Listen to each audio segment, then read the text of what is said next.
The series that we've been in has been based upon the work of Drs. Les and Leslie Parrott. Dr. Les and Leslie Parrott, they wrote the book, Saving Your Marriage Before It Starts. And if you don't know Dr. Les and Leslie Parrott, they are New York Times bestselling authors. They are amazing clinical psychologists, and they're also incredible followers of Jesus. Parrotts actually say it this way in their book.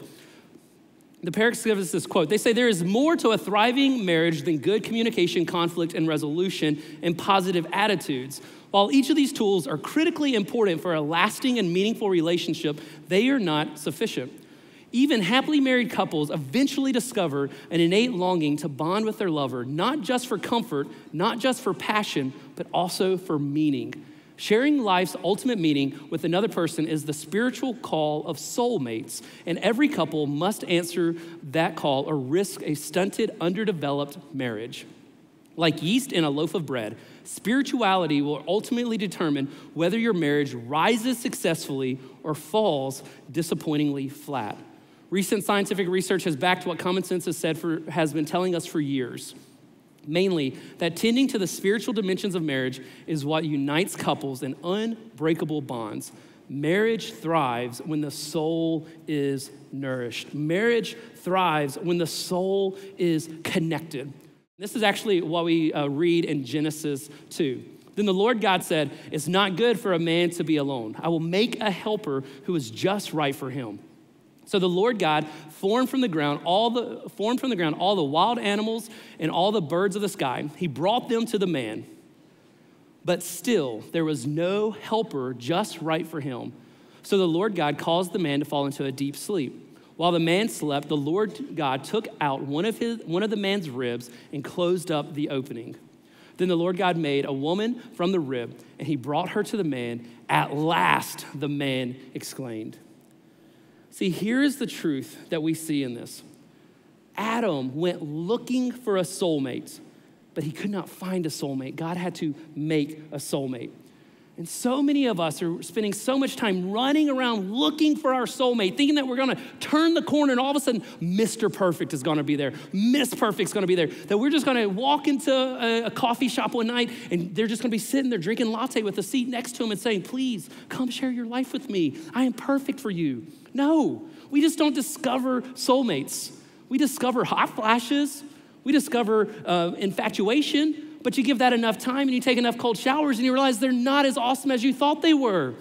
We have to realize that we just don't find soulmates. That God tells us soulmates are made. Soulmates are made, they're not found. It is no small detail that Adam could not find a partner, but that God had to make him a partner. That God had to say, this is the one who's perfect for you. And then we find out what happens when they see each other. We read in Genesis 2, what happens when this couple meets each other? The two are united into one. And now the man and his wife were both naked and they felt no shame. So soulmates aren't found, they're made. And what happens whenever you find your soulmate? You realize that soulmates are seen, soulmates are safe, and soulmates are one. Soulmates are seen, soulmates are safe, soulmates are one.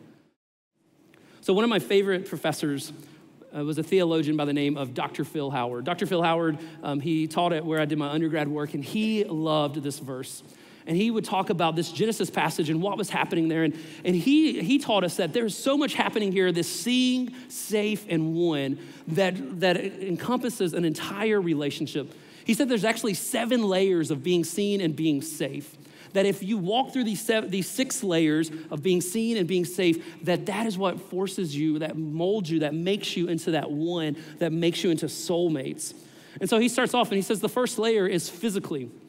That there is a physical being seen that has to happen for someone to become a soulmate. That you have to be seen.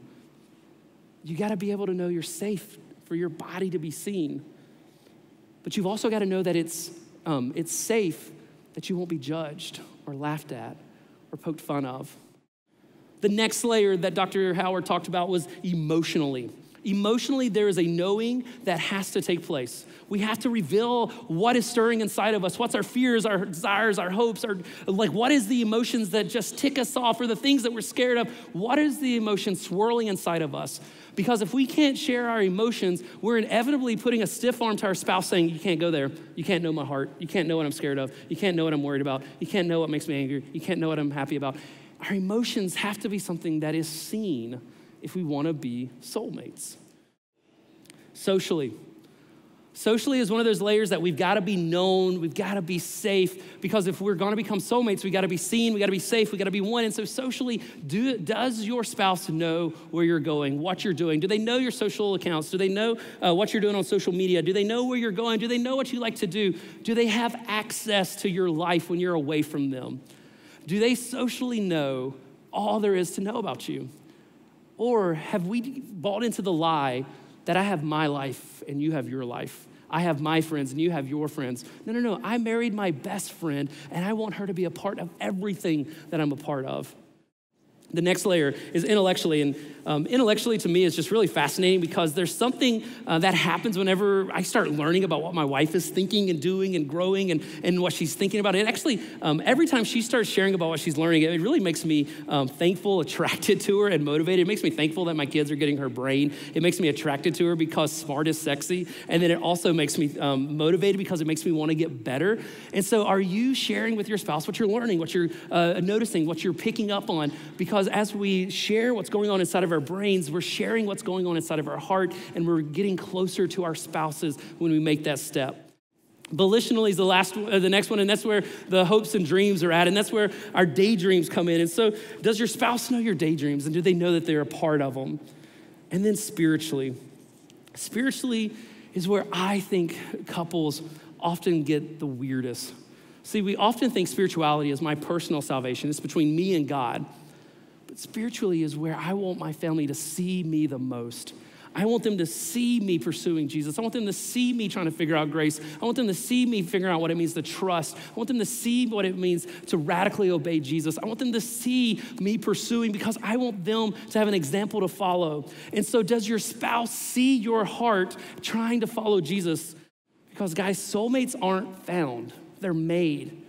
And they're made whenever we choose to be seen, choose to be safe, and choose to be known. And so when you look at these ways of being seen and being safe, physically, emotionally, socially, intellectually, volitionally, spiritually, where do you need to expose yourself? Weirdest statement I've ever said in church. But where do you need to be seen? Where do you need to choose to say, I want you to know me? Would you have the guts to look at your spouse and to say, I don't want to be a roommate, I want to be a soulmate? And I know that to go to be a soulmate, I've got to be seen. And so where am I hiding? Where do you feel like I'm holding back?